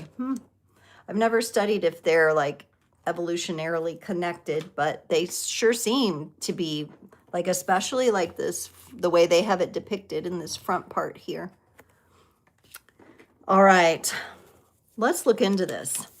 So this is the stuff that maybe we want to become aware of. So Pisces season has this way of like kind of fogging us in a little bit. And then we have a retrograde on top of it. That's even more fog, right? And it can feel like, man, what is going on here? And that's really what I want to ask is, what does the creator community need to know? What needs to be brought to being seen? What needs to be brought to the surface for us? What are we meant to have realizations around? Or maybe some of you already are in the process of this. What are we supposed to understand? What is coming up out of the shadows? What comes up out of the water? And what's going on with this path that we're taking forward? And yeah, I can already see. Oh, okay. Yay. Well, we have some really good animal totems. First of all, we've got a horse and a dragon. So I'm just going to say, and I always, one of my mentors has said that horses are like the modern day dragon. So I do think there's a connection there to consciousness and to us knowing. And I'm wondering if some of this doesn't have to do with things that we know, but like may not feel like we have the voice to, there's like a little bug in here. We may not have the voice to say it, or we try to say it and it gets like shut down or covered up because we have the Knight of Swords here. So just a moment with the Knight of Swords. Anytime you have a powerful active card like this with a sword involved, it's cutting through the BS, it's cutting through the illusion. The Knight of Swords is not a card that's super comfortable with the fog, okay? This is a craving and a moving toward clarity. leaping over obstacles.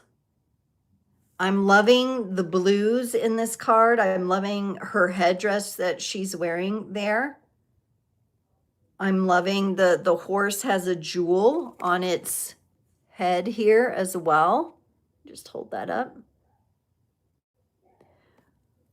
I love the natural feel of the environment for this night. I mean, she is on a mission here. There's a mission. In this Pisces season, there's a desire here. There's a passion around cutting through the clouds. This could represent the fire horse. Yes, the fire horse as well. Very active, moving horse.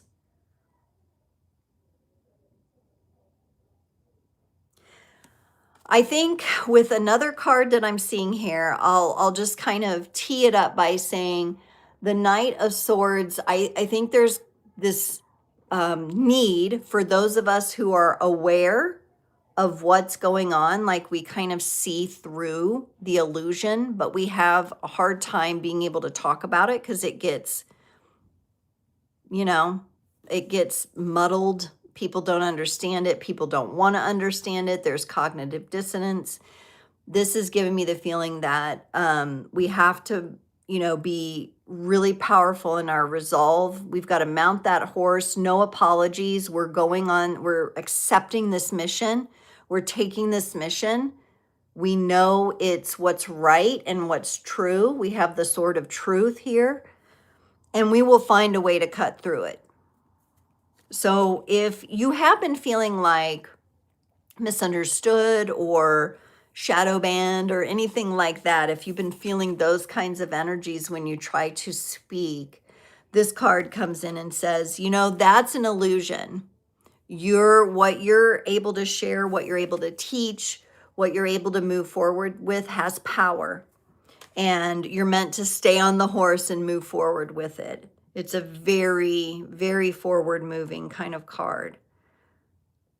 It could be a little tricky, and the second card here kind of shows that with emotionally. There can be kind of this like emotional, and I think this goes back to even connecting in what your self-evolve has shared about like the self-care. Like I've been doing the self-care, but it just doesn't seem like enough. Right? Like I need more than I've ever needed. Like Karen was mentioning, I'm excessively hydrating. I'm very focused, right? And it's because of the energy that we're meant to embody. It's very powerful. That's very interesting that something very powerful is coming out of the depths here, coming out of the depths. And I almost feel like these guys, the hound and the wolf, are like the heralds of this.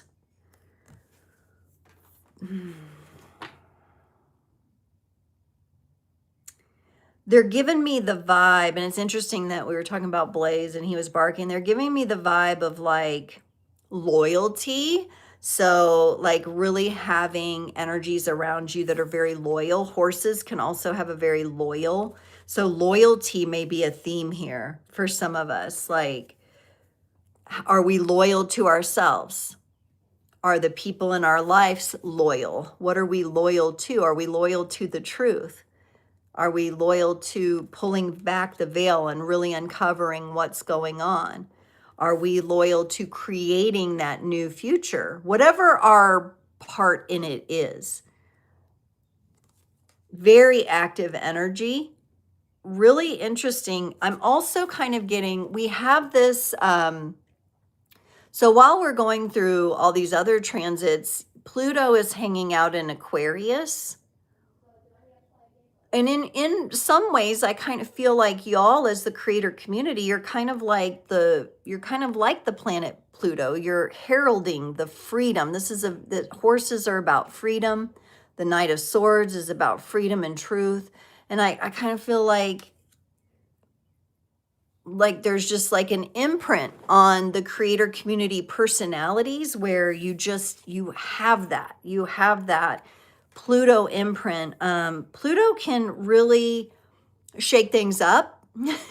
You know, it can really mess things up, but it can be also, if we work with it correctly, like in a really good way, it could be a really strong thing. Like in my tropical Western chart too, I have a Pluto complex and I have a massive square with Pluto and Mars, like a powerful one. And it's, you know, at first it's like, I don't want that. Like, I don't want that energy. Like, I don't want that responsibility. I don't want that level, you know, of work, but it is really something that can be really powerfully transformative if you allow it and you say, okay, this is what it is. And there's lessons here that are going to produce really powerful gifts. Now, the self-care thing, let's look at that. Because some of you have said, you know, I, thought I was really good at self-care, but lately, gosh, it's just been hard. Like all of these self-care routines, all of this water around me, and I still feel like my cup is being emptied with this Queen of Cups here. Oh my goodness, what is that? Why? Why? Why does it feel like I'm pouring out of my cup when I'm surrounded in water? Or as soon as I get my cup full, I feel like it's emptied again and I have to fill it back up. Like, she's not looking the happiest here. She's kind of like, oh, I'm tired of this. What's going on? The Queen of Cups is a very water sign, Pisces energy. But this speaks to the fact that all the things we've been doing for self-care, and let me know if you felt like this, because your self-evolved brought it up. I have felt like this too. Like the salt baths used to be amazing, but they're just not cutting it anymore. I need more. I need more moments where I can pause and take a deep breath. I've even gone so far as to like go in my closet, shut the door, and just take nice deep breaths just to rejuvenate. This could also represent for some, if you've been really deeply processing emotion, okay, grief. This is representing the process of grief and moving through grief energies, sadness, the need to cry, the need to get it out, the need to clear it out. Okay, so it doesn't only have to do with, do I feel good about my self-care routine or am I having to do more? But the Queen comes in. She's a royalty card. And she says, maybe it is time for me to step up because what I've been doing hasn't been working, right? She is kind of connected to that Empress energy too. Maybe some of you, especially you women, maybe it's been a bit harsh for you. Maybe you've felt like you've really had to be in those super active energies and haven't had a chance to slow down. So here in this Pisces season, we have these energies kind of bumping into each other here. Let me know if this is landing anywhere for you, if you're feeling something, and my nose is really itching. When my nose starts itching, I know there's something about the energies here. We got another major arcana to bring into this mix too, and I think it is because like when we're dealing with illusions, and we're dealing with people in our life that like follow along with the illusion, like things happen and they're like, oh my gosh. And you're like, but that's been happening. Like that's already a pattern. We've already been seeing that. What do you mean? Like, are you just figuring it out? And some people are just figuring it out. It takes a lot of strength and resilience. Here's our dragon energy, okay? Maybe we lean into a lot of the compassionate acceptance energies of like, okay, That may be where those people are at. It can be really discouraging when you see things that are going on and you want things to be different, and your soul is saying no more war, no more of that violence, no more evil. And you know what you want evolution, you want creativity, you want to see a beautiful world restored, right? And that may sound really like Pollyannish, like pie in the sky kind of scenario, but deep down, that's what we want. We want a safer, more beautiful world for our children, for the future generations. We want awareness, we want cooperation, right? And so right now it's just a bit of a trick here. And I think we're seeing this in Pisces season, a bit of a trick to how do I communicate? How do I stay strong? Because I'm either bumping into a wall with someone or a group of people. Or somebody's trying to shut me down. I feel like some of you, maybe is somebody trying to shut you down? Have you felt shut down by somebody lately?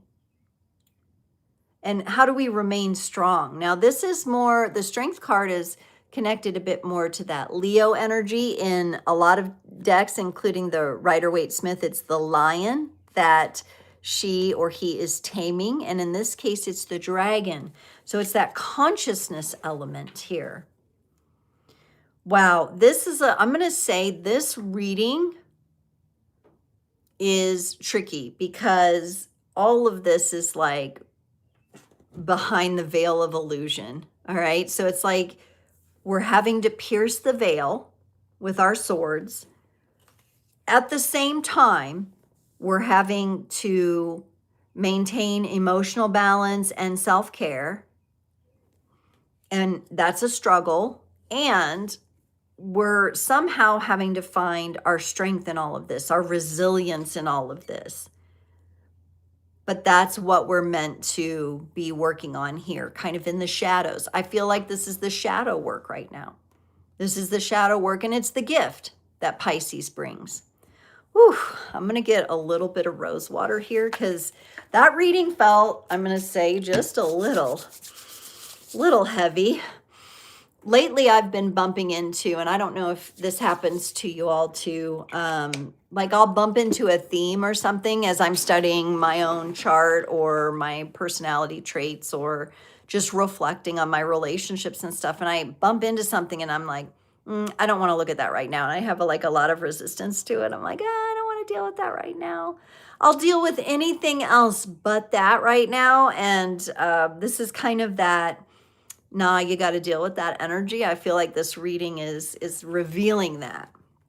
That's what's coming up. And some of you, we just had that eclipse, that full moon lunar eclipse in Virgo. Some of you may have really, really felt those energies. I know it was particularly, I had a few days, the migraine, that cosmic connection to the migraine energy there might have been a thing. Karen mentioned her migraine. Eclipse energy. But, eclipses have a way of shifting the perspective, and things get illuminated. Places and maybe some of the things we can lean into might be being illuminated right now. But that was a little rough. I'm not going to lie. Energetically, I felt the heaviness in there that maybe some of you have been feeling. All right. Let me know if you're still here. Drop a comment in the live chat or drop an emoji. Like, where are you at? We're going to get into justice here. Already, I can kind of feel like a little wave of fresh air coming in with this card. We kind of sandwiched the hard stuff in the middle there, I think. So we've got our justice card here. This is where we're going to find that equilibrium, the homeostasis, the balance. This is the waning gibbous moon right now, all right? So we're coming from the kind of the eclipse moon energy, right? The full moon eclipse. And now we're in kind of this waning gibbous and we get the justice card. That tells me we're probably in the place of like gaining clarity as we speak. Like maybe things aren't super clear yet, but they're going to become clear, okay? They're going to become more clear. This is highlighting what's out of balance, right? So this is the clarity maybe some of us have been looking for. It's going to be highlighting what's been out of balance for us and what, you know, revealing of the truth. So let's see what kind of truths we're learning. John has the Pisces sun. Oh my goodness. Well, happy birthday. With Mercury in Pisces as well. Here with Gemini rising. Very cool. And moon in Leo. And it has been a challenge. Okay. I really love your placements, but I see how, like, during this time, it's been challenging.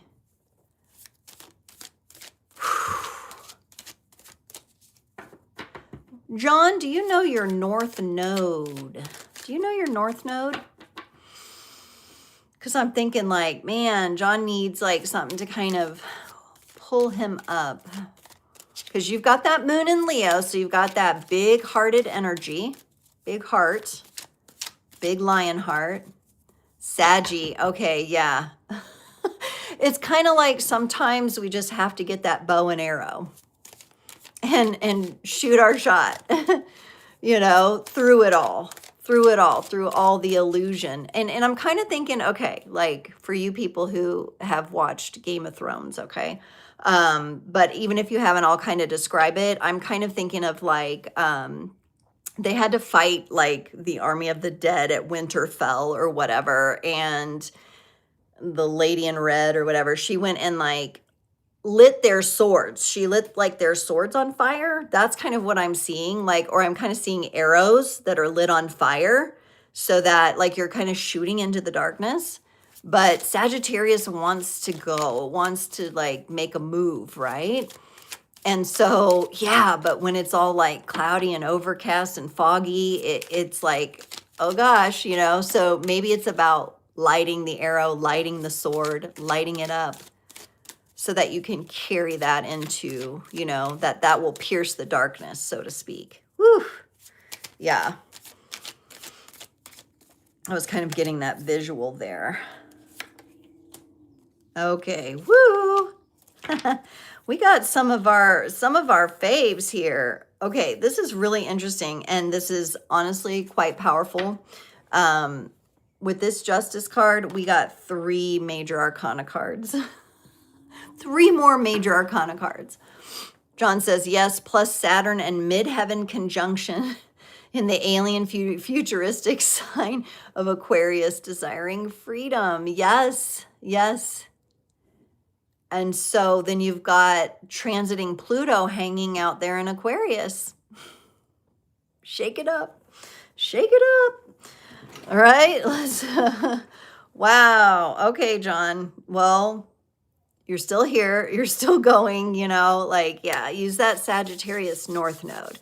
Because remember that North Node, it's like, it's leading us to what's next, you know. So if you can lean into that energy, I know we've had several Sagittarius energies in our chat today, so that's good. My North Node's on a cusp of Scorpio and Sagittarius, so I like to claim both, and sometimes I lean into that Saggy.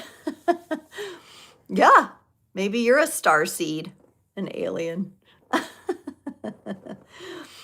I'll say a star seed. How about that? Because maybe we all are. Whew, we could go all the way into those topics too.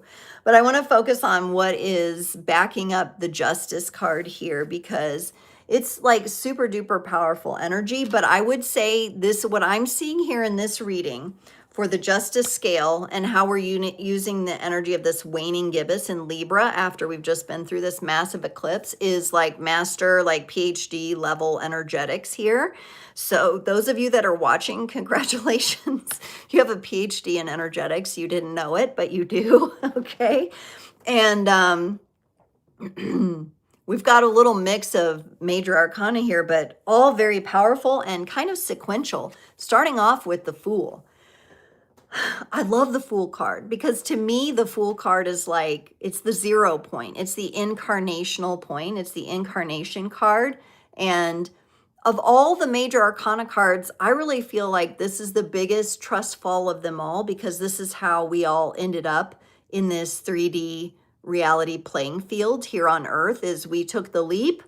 And so the Fool card comes in and says, like, first of all, let me be clear. You all took the leap, okay, to come here. Now, I've already said, those of you that are listening, whether live or on the replay, you're like PhDs here in this stuff, all right? So, but sometimes like the masters, we forget to go back to the basics and just say, oh yeah, look at the courage.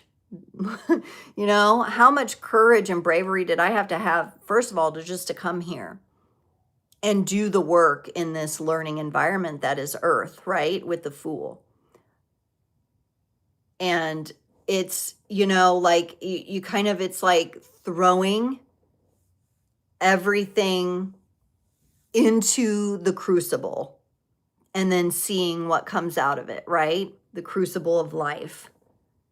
So the fact that you're here, that you're doing the work, that somehow you've landed here on the channel, that you're hearing these messages today, proves what it took to even, like, the courage and bravery it took to even come here. I'm also, the Fool travels very lightly. That's a nice reminder for all of us. The Fool travels lightly with just a knapsack on that wand of fire. So like being able to know that you're coming in to learn to use these elemental tools is really super powerful. Now, we're going to kind of skip ahead in some cards here. So we're going to go, now remember our overall energy here for this reading is the Justice card. So we go from 0, the Fool, to the 11, the Justice, and then we head to the 12. Okay, so this is kind of like, Justice is kind of showing us, hey, here's what comes next. And we got the Hanged Man. Now, this one's been coming up. Karen can attest to that if she's still on. The Hanged Man has come up quite a bit, reminding us, and I think Karen even got this card once because we looked at it real carefully. We see like there's like a study in the background there, but this person is outside. They are surrendered, sacrificing themselves unto themselves for greater knowing. It looks like we might even have like a little flooding going on here, and the hands are touching the water. This is the Wizard's Tarot. How interesting is that? So that clarity, that karmic balance comes, and then that's with the Justice card. And then with the Hanged Man, this is where we integrate the wisdom. Very important part of the process, gets mistaken a lot for being stuck, okay? And I've had creators come to me lately and clients come to me lately saying, I still feel stuck. I would ask all of you to say, okay, are you really stuck? Or are you in a very important reflection time right now? A step that can't be skipped. Because I think sometimes we can mistake feeling stuck for we're actually in a process of surrendering to integration of some very important balance points in those Libra gates. So look to Libra. And I said that earlier, John, you might not have been on, but if you can look in your chart to wherever you have Libra energies, that may be helpful. Libra or 7th house.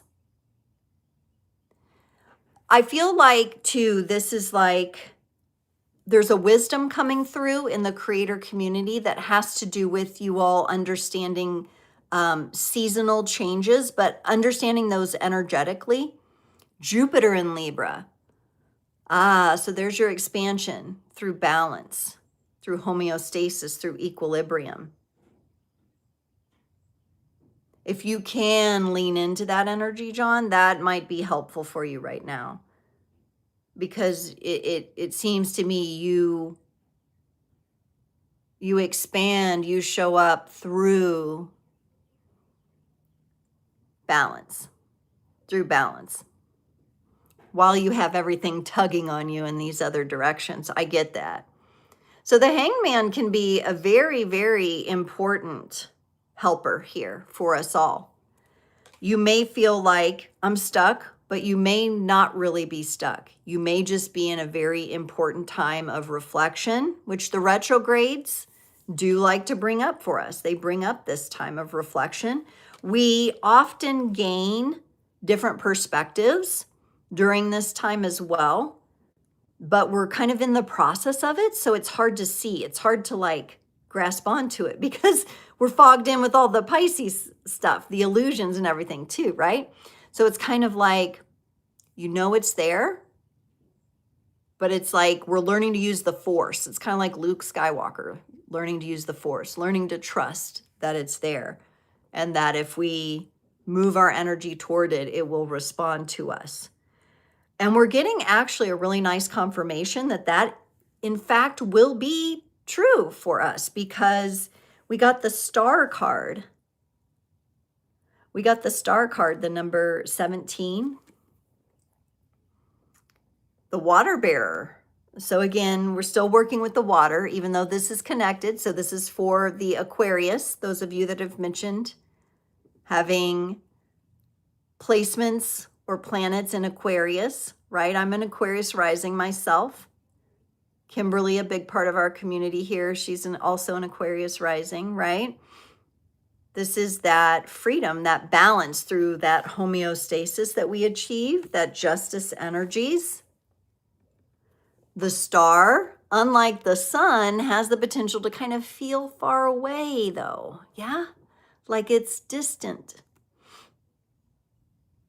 But she's there bringing balance. And we have here, I think this is an ibis, I-B-I-S, if I'm pronouncing that kind of bird right. I always call it the sacred ibis. I'm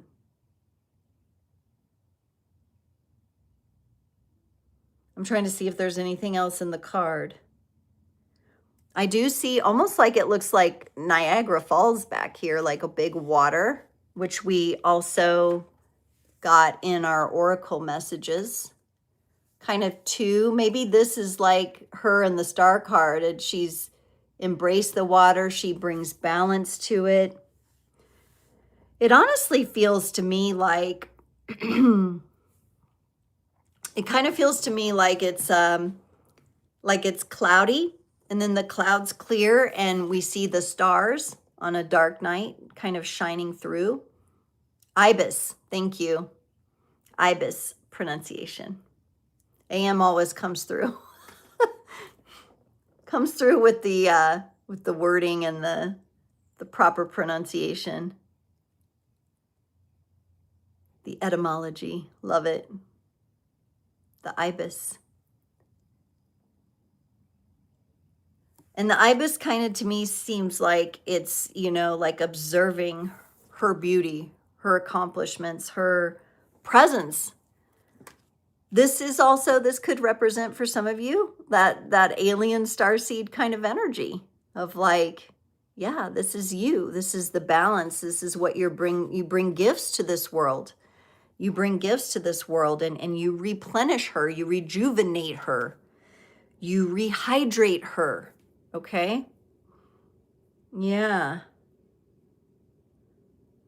Very interesting, the watery connections that we have there with justice.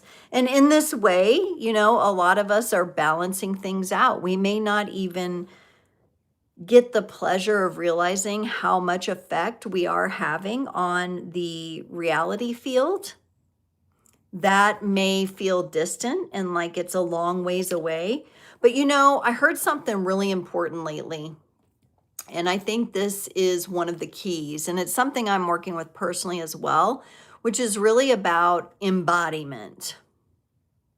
So it's not only about having the spiritual experience, but it's about bringing that, and this is the shamanic energies into the body, right? We're bringing that light, we're bringing that balance, we're bringing that rejuvenation, which I know a lot of you are working on.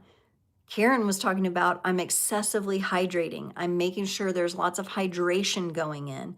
And in that way, the water bearer, you're bringing her to bear through your physical. Being able to embody these energies is where we actually can start to feel the momentum shift toward the positive. Now, we need enough of us doing that, right? We need enough of us doing that and staying committed to that. But that is the energy I'm feeling. And what great work. I mean, sometimes we forget because we're so in tune with all of the energies and how they're moving. We forget to have those moments of like celebration where you say, wait a minute, I'm pretty astute for coming here and facing all these challenges and looking at my chart and looking at all the things I agreed to come up against and learn and like overcome. Wow, like maybe I should like, just toot my own horn, pat my back a little bit here and just celebrate. Wow, okay, like I'm here, I'm doing it, I'm working on these things and, letting go that perfection. If that's there, letting that go and allowing yourself to really be committed to your values and the beauty and the peace and the new creations that you're bringing to the world. Remember, we started off with the Page of Pentacles here, okay? We started off with the Page of Pentacles here, the magic. It's a new magic. We're bringing our new magic to the world, all right? Thank you so much, everyone, for hanging out today. Just a reminder, if you're interested in getting a complimentary personal free mini reading, I will be live on the channel here this Sunday, the 8th, from 7 to 8 p.m. Central. And again on the 22nd, that's another Sunday evening, 7 to 8 p.m. Central. I would love to see you. Come in early, drop your question. All right, because we fill up fast in those segments, all right? We do fill up fast. Ladies out there, or men, if you have an important woman in your life, have her check out the Fire Horse Rising replay. I'm offering that. It's a link in the description at a very, very accessible price. It's an hour and a half long in experience. You have lifetime access to it.